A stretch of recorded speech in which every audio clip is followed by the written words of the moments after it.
US President Donald Trump's ballroom dream is set to become reality. In the latest addition to the US presidential complex, the White House has announced that construction of a new state ballroom will start in September. The ballroom is expected to be completed before the president's term ends in early 2029. It marks the latest change to what is known as the People's House since President Trump returned to office in January. Pledging that no government dollars will be used for the new ballroom, Trump said that he and other private donors will cover the full cost of construction, which is estimated at $200 million. Private donations? It's a private thing. Yeah, I'll do it, and we'll probably have some donors or whatever, but it's about $200 million. So we've been planning it for a long time. They've wanted a ballroom at the White House for more than 150 years, but there's never been a president that was good at ballrooms. I'm really good. In fact, I looked at one that we just built in Turnberry in Scotland, and it's incredible. We're good at building. I'm good at building things, and we'll get it built quickly and on time. It'll be beautiful, top of the line. The construction of the White House State Ballroom will also be the first structural change to the executive mansion since the addition of the Truman balcony several decades ago.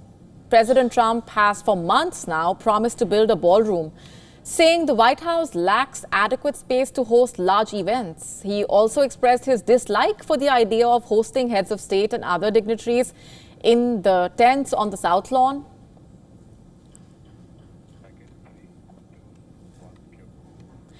We're shifting focus for now. An age-old tradition in Jakarta in Indonesia is at risk. The city authorities are moving to ban the iconic ondel-ondel street performances, a sacred puppet art rooted in Indonesian culture. But for hundreds of street performers, this is not just about heritage, it's about survival. The puppet ban is putting their livelihoods at risk. Take a look.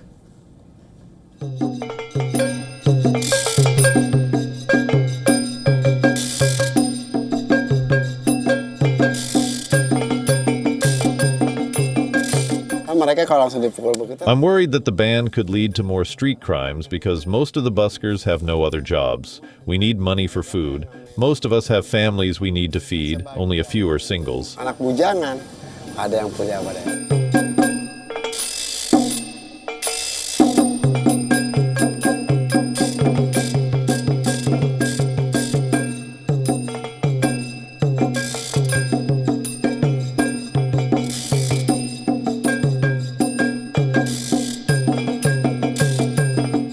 The ban and raids on ondel-ondel everywhere actually represent the lack of understanding by the Jakarta city administration about the history and tradition of ondel-ondel among Betawi people.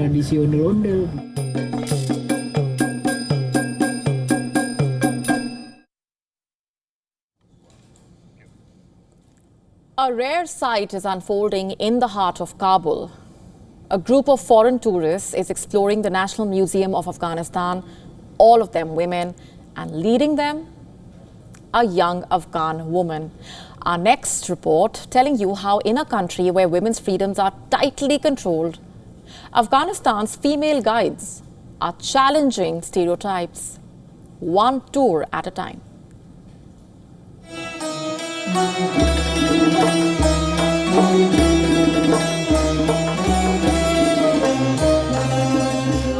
Her journey started with a simple search. She was looking for ways to improve her English when she discovered an app that connected travelers with locals.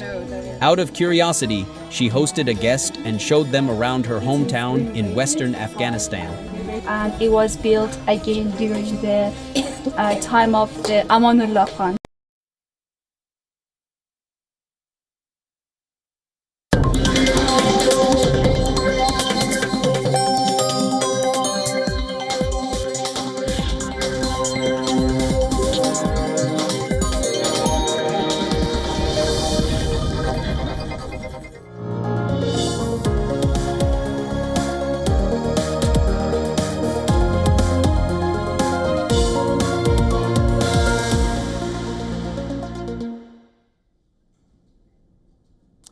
Hello and welcome. You're watching WION The World is One. My name is Mohammed Saleh, and let's start this broadcast by taking a quick look at what is making headlines at this hour.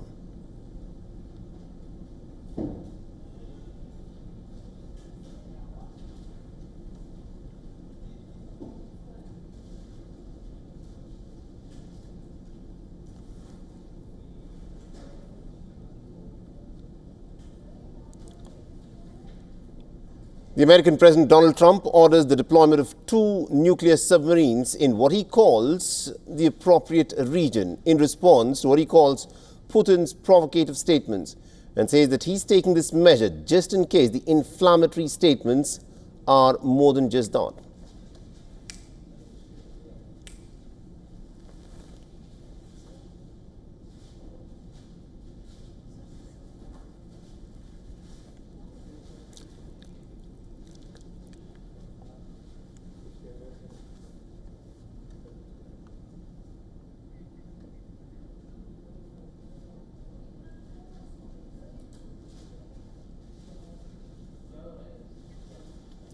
The President Vladimir Putin announces that Russia has started the production of its latest hypersonic missiles and reaffirms its plans to deploy them to ally Belarus later this year.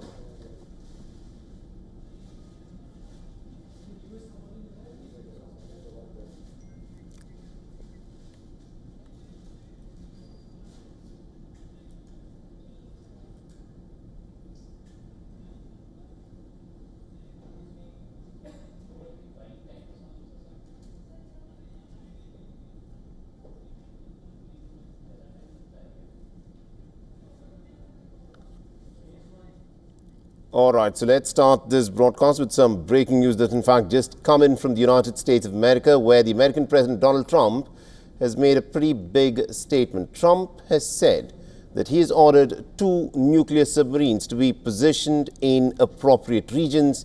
Now, this statement comes from the American president amidst his war of words with the Russian president and also the former Russian president and the current Deputy Chairman of Russia's Security Council, Dmitry Medvedev.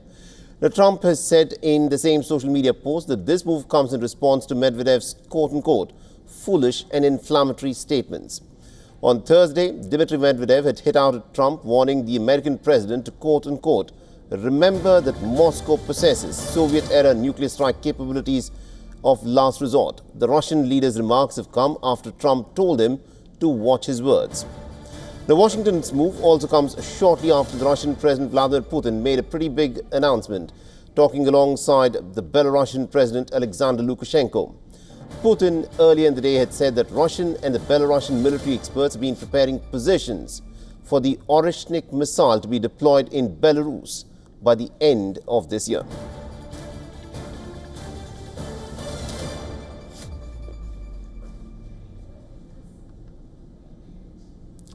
So this, of course, is the big development that has now taken place, because remember, just a few hours ago, it was Vladimir Putin who announced that the Russians will be deploying their latest and one of the most critical weapons that the Russians have in their arsenal, the Oreshnik missile, which is a nuclear-capable missile. And the Russian president said that by the end of this year, Oreshnik would be positioned in Belarus. And the American president, in a post on Truth Social a little while back, has now said that the Americans will be stationing 2 nuclear submarines in suitable locations.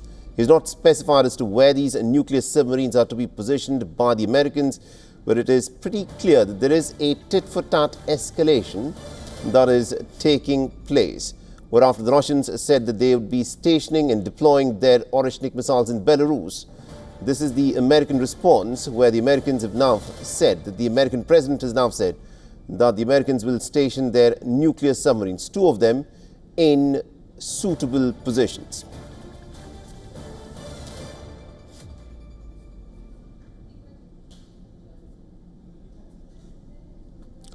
So this, of course, is the latest development that has come in, where the American president, in a post on Truth Social, has said that the United States of America will be stationing 2 nuclear submarines. Bear in mind, the American president, who started off his presidency by being very friendly with the Russian president, seems to have soured up a bit on Vladimir Putin. He's had several rounds of phone calls with the Russian president.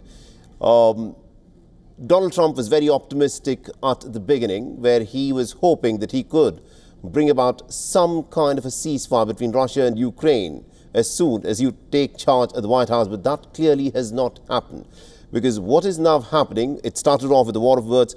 The Russians in the talks, the Russian president in the talks with Donald Trump, had verbally said a number of interesting and important things. Donald Trump had, of course, been saying that the talks are going really, really well, but each time the talks between the American president and the Russian president would conclude, the Russians would, of course, intensify their attacks in Ukraine. And my colleague Susan Tehrani is joining us from New York. Susan, this, of course, is a pretty big development coming right after the Russian president announced that Russia would be stationing its Oreshnik missiles in Belarus. The American president putting out this post on his Truth Social account saying that America will be stationing 2 of its nuclear submarines in suitable locations. What are we to make of this?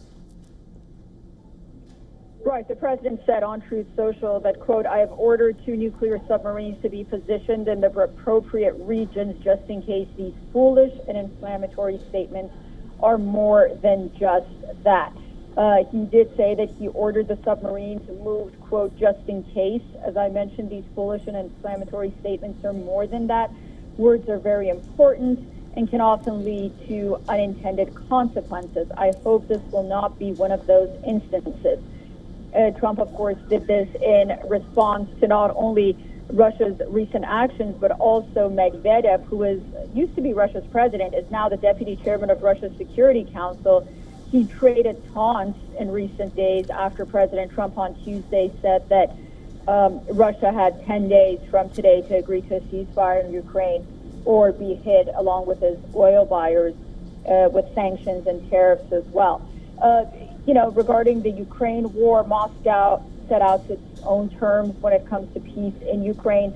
And it appears that, at this time, relations are at an all-time low because it has shown no signs that it wants to comply with Trump's deadline.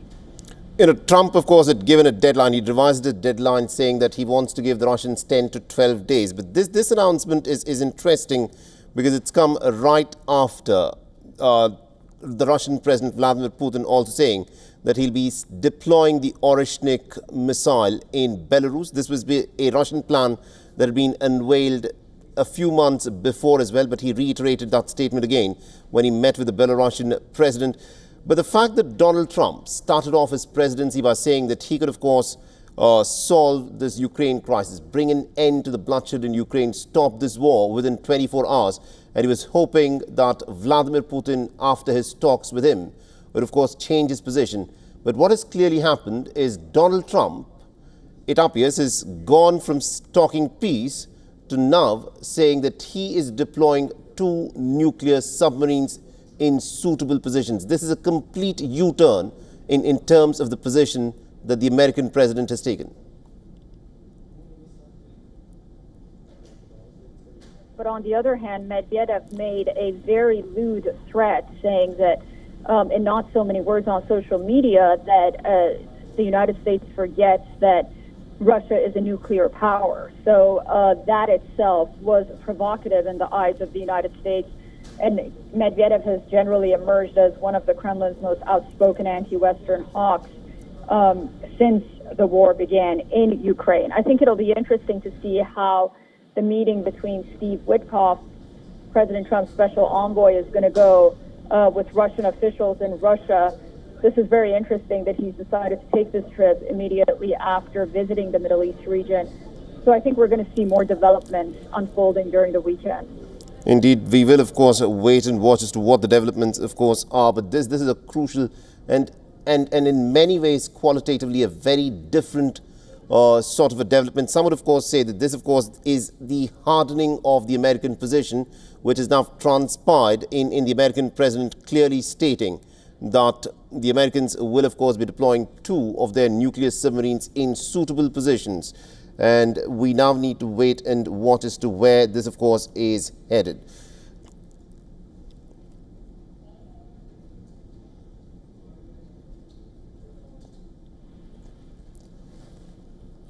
So remember earlier, the Russian president had clearly pointed out that Russia will be positioning its Oreshnik hypersonic missile. It is a completely different kind of weapon which the Russian president had been talking about. And now the Americans are saying that they will be deploying 2 of their nuclear submarines in suitable positions. Now, keep in mind, the Americans are not directly involved in the war, not yet. The Americans have been sending weapons, the Americans have been providing the Ukrainians with intelligence, the Americans have been giving military aid to Ukraine in this war so far. But the fact that the American president is now saying that the United States will deploy 2 of its nuclear submarines, what is to be read into the subtext of what the American president is saying is going to be very, very interesting. And my colleague Susan Tehrani is with us from New York. Susan, considering the heightened rhetoric that, of course, had been coming in from the former Russian President Dmitry Medvedev, the fact that he was talking and harping on again and again about the Russian nuclear weapons, but this is something that Russia had been doing repeatedly right from the outset of this war. Why is that statement by Dmitry Medvedev being seen as having crossed the line by Donald Trump?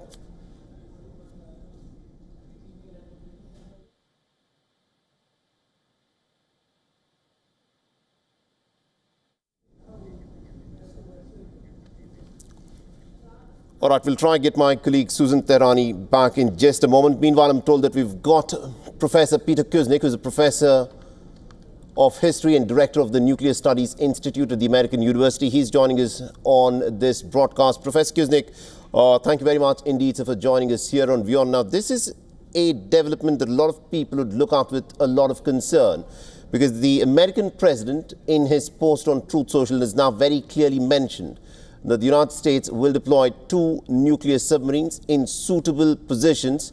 This has come in the aftermath of the Russian president saying that Russia will, of course, be deploying its Oreshnik hypersonic nuclear-capable missile in Belarus, and also because of the heightened rhetoric that we were hearing from Dmitry Medvedev. What do you make of these developments? A very, very concerning situation. It's really madness for the United States to be threatening Russia like this and deploying nuclear submarines to the region. We were already relations were very tense already. The United States said it's giving Russia 10 to 12 days to end the war in Ukraine, which is not going to happen. Putin does not give in to those kind of threats. And now, but everything is unraveling. We're mostly now, this is a distraction from the fact that the trade wars are going on across the planet, number one. Number two, Trump got a terrible jobs report this morning. The U.S. economy is doing very poorly at the moment. It was the worst 3-month stretch in terms of new jobs since 2010. But those distractions were an attempt to get Jeffrey Epstein off the front page.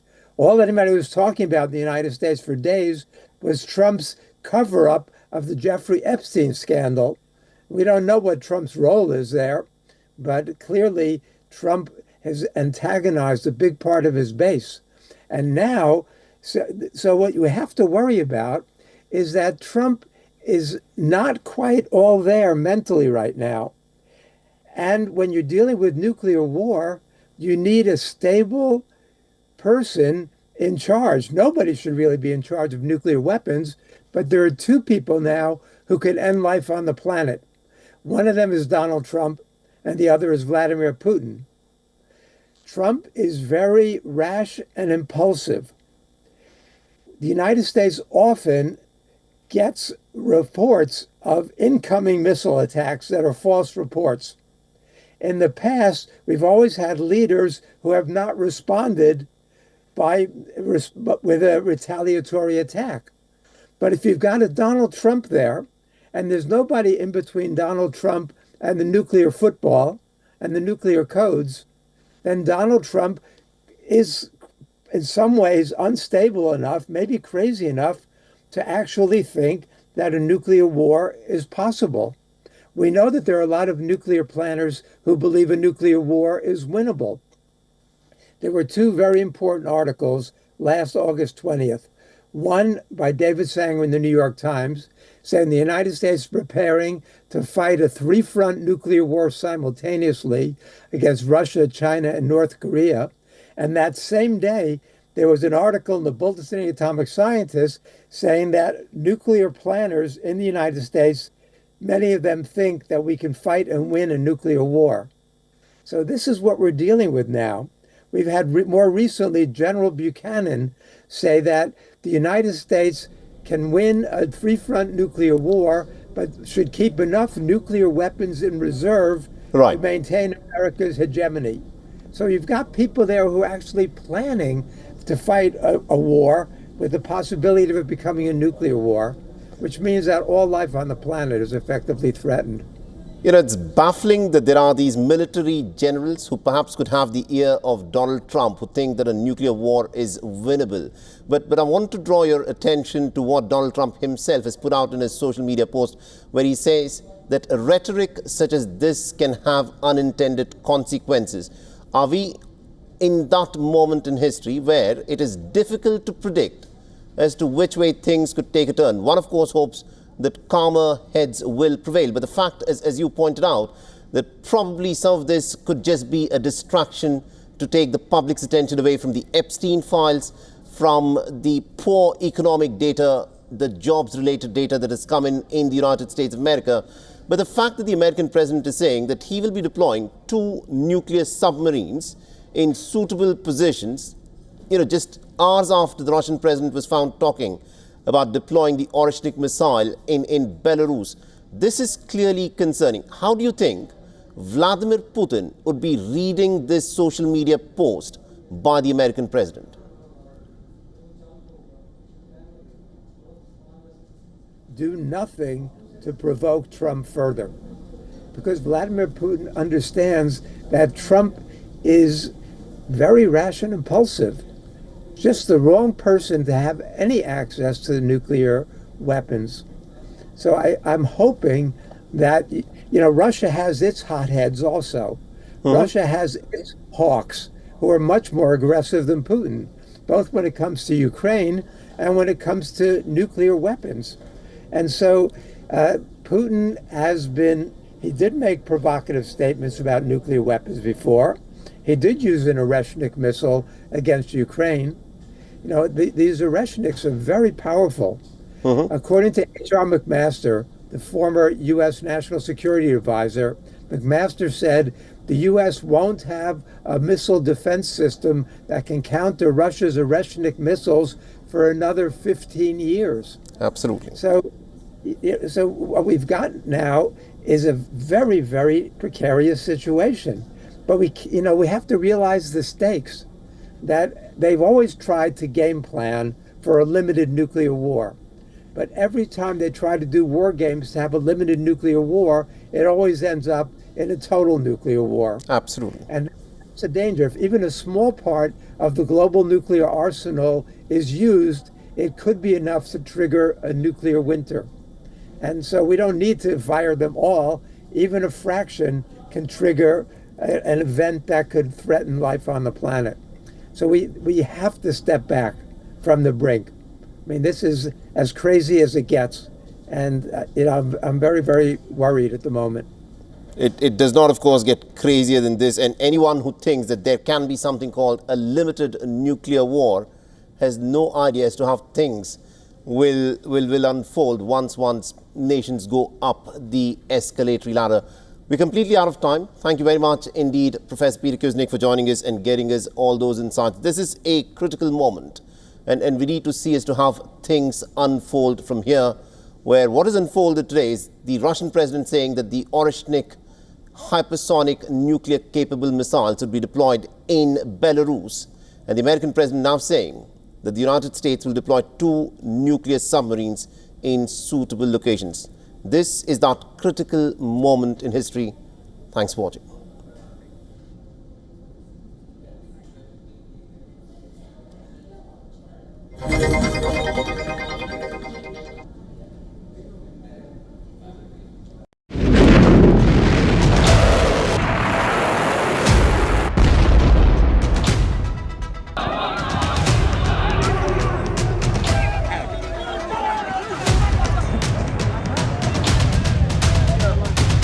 This week on the West Asia Post. Iran's new arsenal, Chinese missiles and Russian shields. Is Tehran bolstering its defenses for the next big war? The world watches as Gaza is being starved and pressure builds on Israel, with France, UK and Canada backing the Palestinian state. Could Palestine finally be recognized? Iraq melts under a deadly sun, with the nation fighting to stay alive in a 52-degree furnace. Watch the West Asia Post, only on WION. World is One. The Earth is sending distress signals. Wildfires, droughts, and melting glaciers. Can we reverse the damage? Explore the harrowing effects of climate change. It's a wake-up call. Global emergency. Climate Tracker on WION World is One. From the bustling trading floors of Wall Street to the vibrant exchanges of Asian stock markets, WION breaks it down for you to make sense of what's happening, as we reveal the key factors behind events, strategic battles, and the game-changing business decisions that shape the world. We bring you all of this and more on World Business Watch. To bring the benefits of the Subhash Chandra Show to your educational institution, teachers and students, send an invitation to Juhi Jha at juhi@such.org.in. WION, India's global voice, the channel that brings you the biggest stories from across the world through India's lens. Now available in more than 190 countries worldwide, because we believe that the world is one. Watch us in Africa, Europe, USA and Canada, South America, Asia Pacific, Middle East and North African regions. Also available on these digital platforms across the world. WION, World is One. The Earth is sending distress signals. Wildfires, droughts, and melting glaciers. Can we reverse the damage? Explore the harrowing effects of climate change. It's a wake-up call. Global emergency. Climate Tracker on WION World is One. From the bustling trading floors of Wall Street to the vibrant exchanges of Asian stock markets, WION breaks it down for you to make sense of what's happening, as we reveal the key factors behind events, strategic battles, and the game-changing business decisions that shape the world. We bring you all of this and more on World Business Watch. To bring the benefits of the Subhash Chandra Show to your educational institution, teachers and students, send an invitation to Juhi Jha at juhi@such.org.in.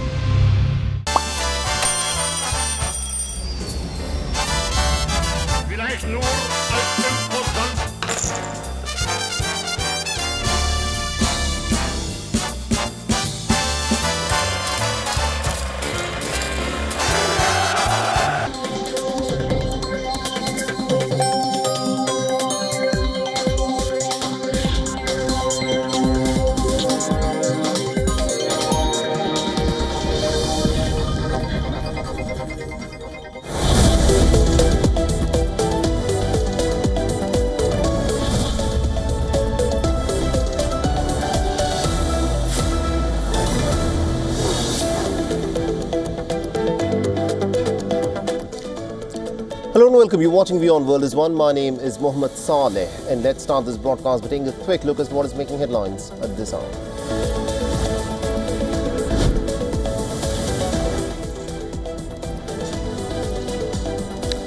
A gun battle breaks out between the terrorists and security forces in Devsar area in the Kulgam district of South Jammu and Kashmir.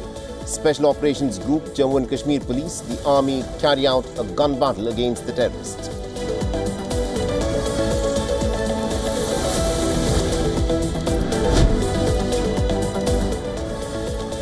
The Russian President Vladimir Putin announces that Russia has started production of its newest hypersonic missiles and also reaffirms its plans to deploy them in Belarus.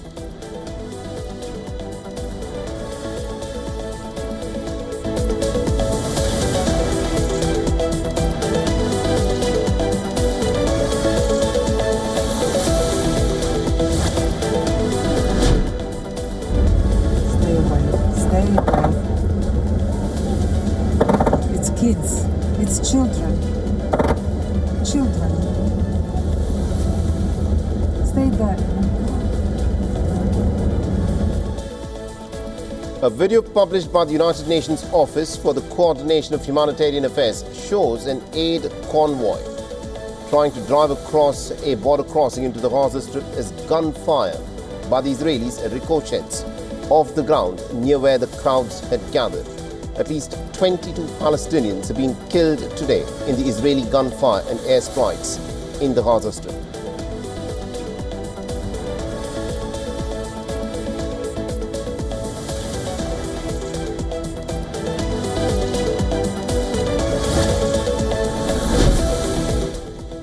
And global markets reel from President Donald Trump's tariffs barrage against nearly all U.S. trading partners as governments look down the barrel of a 7-day deadline before the higher duties come into effect.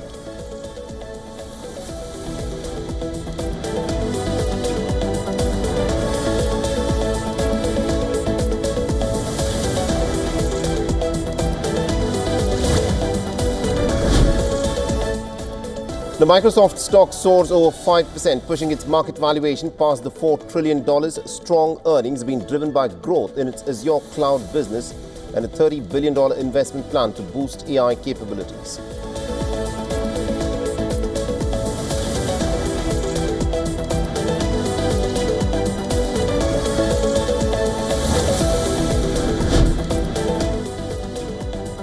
And Liverpool finally make a bid for Alexander Isak, but it is swiftly rejected by Newcastle United. The Premier League champions bid was in the region of $157 million.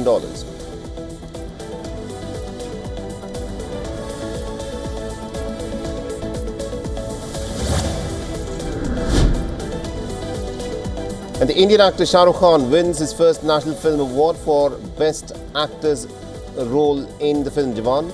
He shares the award with Vikrant Massey, and Rani Mukherjee bagged the Best Actress honour.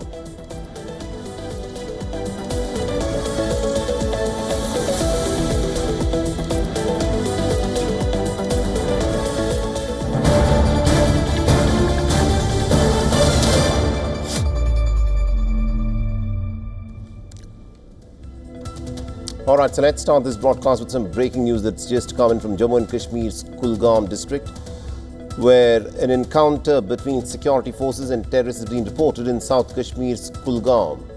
Now, the encounter reportedly began in the Akhal forest area of Devsar in Kulgam.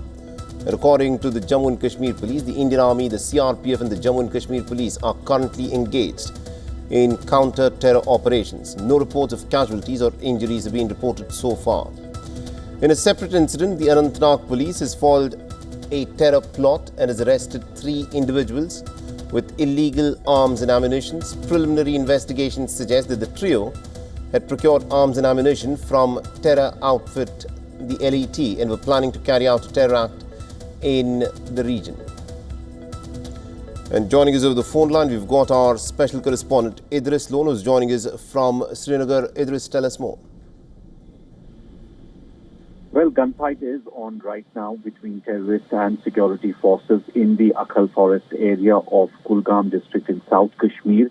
Security forces had a tip-off about the presence of 2 to 3 foreign terrorists in the area, after which a cordon and search operation was launched. And during the search operation, these terrorists fired on security forces, which has resulted in a gun battle. The operation still continuing.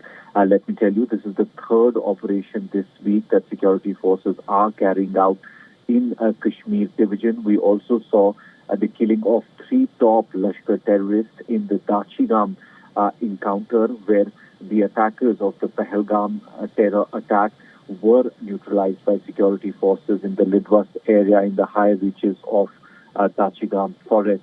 On the other side, we also saw another encounter taking place on Wednesday, wherein 2 terrorists were gunned down by security forces. It seems that security forces have intensified their operations across the region, as they are already on high alert as the Amarnath Yatra is ongoing. More than 90,000 security personnel are on job right now, securing both the routes from Jammu to both the base camps of the Amarnath Yatra and from the base camp till the Amarnath cave. There's also reports that just come in from Anantnag, South Kashmir, that police has arrested 3 individuals. Basically, there was a naka, there was a barricade which was put by security forces there, wherein a car was asked to stop. They tried to flee, but they were stopped. And from their possession, security forces have recovered arms and ammunition, which they were going to supply to the Lashkar-e-Toiba terrorists.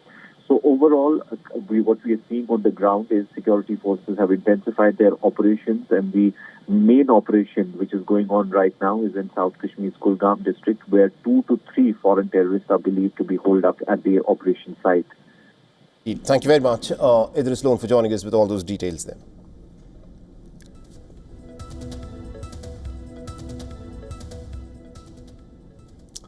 Now, Russian President Vladimir Putin has said that Moscow will deploy Russia's latest missile, the hypersonic Oreshnik, in Belarus.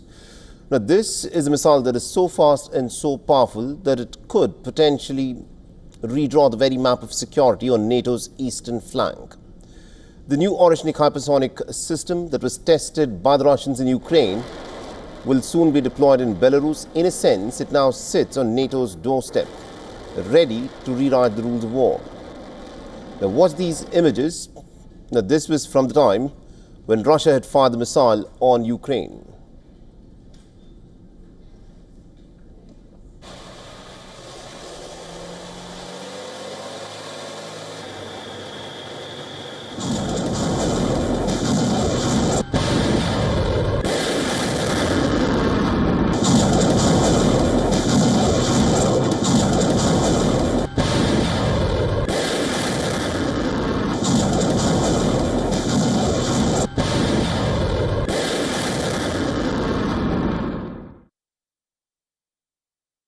Those images were from last November, when the Russian forces had fired the experimental weapon at a factory in Dnipro that built missiles when Ukraine was in fact part of the Soviet Union. Now, sitting alongside the Belarusian President Alexander Lukashenko near St. Petersburg, Vladimir Putin made the announcement that the military has already selected the deployment sites in Belarus for the Oreshnik intermediate-range ballistic missiles. We have produced the first serially manufactured Oreshnik system, the first serial missile. It has been delivered to the troops. Now the production line is up and running. That's the first point. Second, our specialists and Belarusian military specialists have selected a site for future positions. Preparatory work is ongoing, and most likely we will be done with it before the year's end. Now, the weapon repeatedly described by Putin as unstoppable can in fact reach speeds exceeding Mach 10. It has a massive range of over 5,000 kilometers. The name Oreshnik means hazelnut tree, a potential reference to its submunitions which resemble clusters of hazelnuts. The missile is capable of carrying multiple independently targetable warheads, making interception virtually impossible by standard defense systems.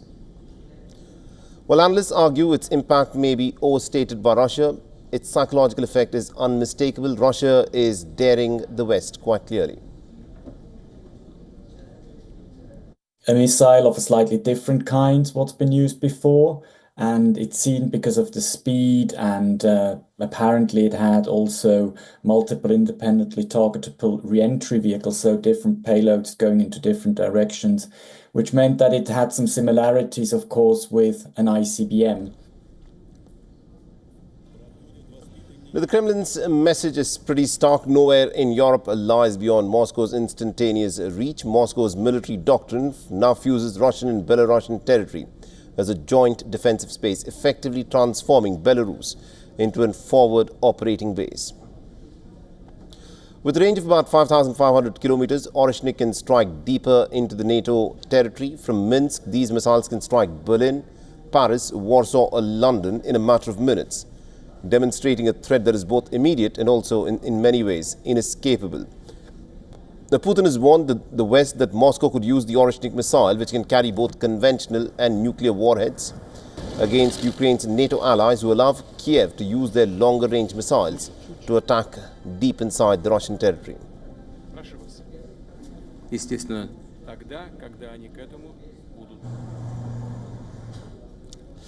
So as Trump signs into effect the new reciprocal tariffs to be implemented in a week's time, world leaders from the West to South Asia are reacting to Trump's bid to reset the global financial order under his banner of Make America Great Again. Now, some seek fresh negotiations while talks with a few nations are still ongoing. Here's a roundup of some of the top remarks. Listen in.